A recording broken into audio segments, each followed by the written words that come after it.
La résistance n'aura jamais cessé de tracer le chemin vers la liberté. Désormais, en ce début septembre 44, Edmond, Gabriel et Paul Hardy savent que l'heure est venue. Plus que jamais, ils sont prêts à risquer leur vie pour un ultime combat, celui de la libération. Their fight, the Huns have gained a little time, it's true. But time for what? Time for yet more of their comrades to be slaughtered on every front, in the west, the south, and the east.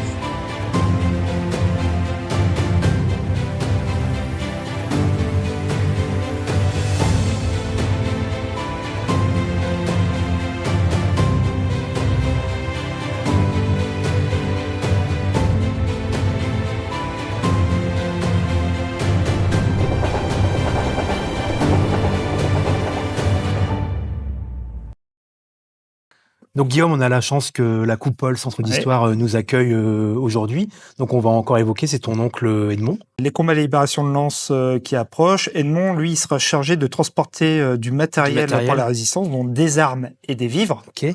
Et au final, il se fera arrêter le 28 août 44 à Loison-sous-Lens par la fête gendarmerie. Dans son camion, pris en flagrant délit dans son camion avec le matériel. avec tout le matériel. Et il sera transféré à la prison de Los.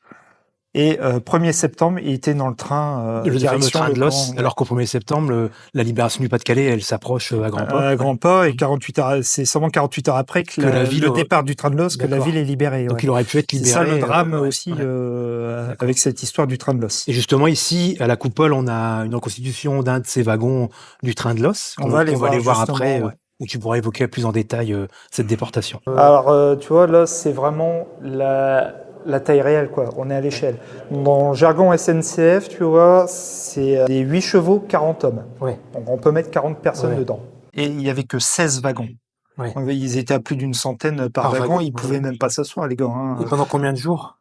Donc, presque 17 jours. 17 jours. Donc, tu vois, on a tout le parcours ici. Donc, prison de Los. Ils sont rassemblés à la gare de Tourcoing. Et c'est à partir de là, 1er septembre, que le train y part. Tu vois, qui va faire tout ce parcours-là ici, avec plusieurs arrêts, forcément, pour alimenter la locomotive. Et donc, la destination Sachsenhausen, donc voilà, camp de concentration. Et après, il va reprendre encore un convoi direction Dachau. D'accord. Il va être libéré, oui, mais il va être dans un état lamentable. Il pèsera plus que 28 kilos. 28 kilos. 28 kilos. Il sera libéré de Dachau en avril 45 et transféré à l'hôpital Pitié-Salpêtrière à Paris. Et sa mère, Toussaint, sera son chevet jusqu'à la fin, quoi. Hein. Donc il décédera quasiment 2 mois plus tard.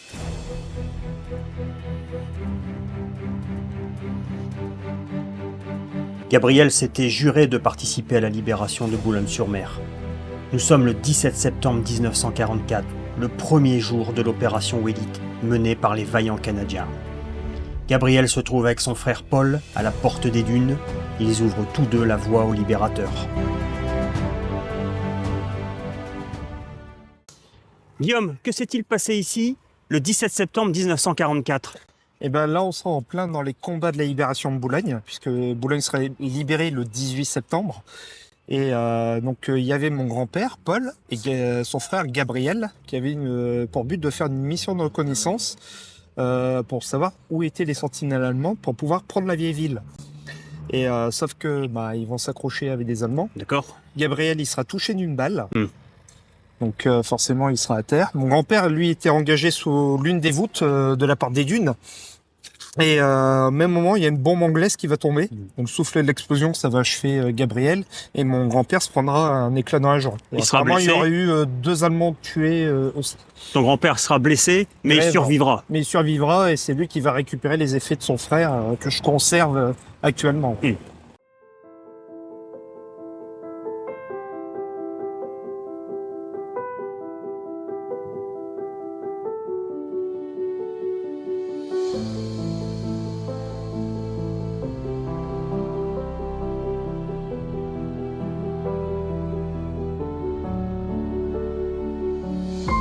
À la fin de l'année 1945, la France comptera près de 320 000 personnes officiellement reconnues pour leur engagement dans la résistance.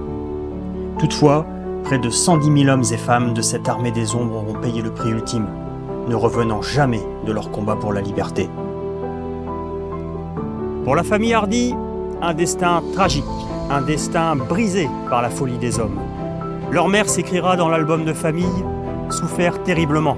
Mon petit Biel, mon petit Edmond, pieux souvenir de votre maman. » Avant d'ajouter « Laissez mes enfants dormir en paix et ne réarmez jamais leurs bourreaux. »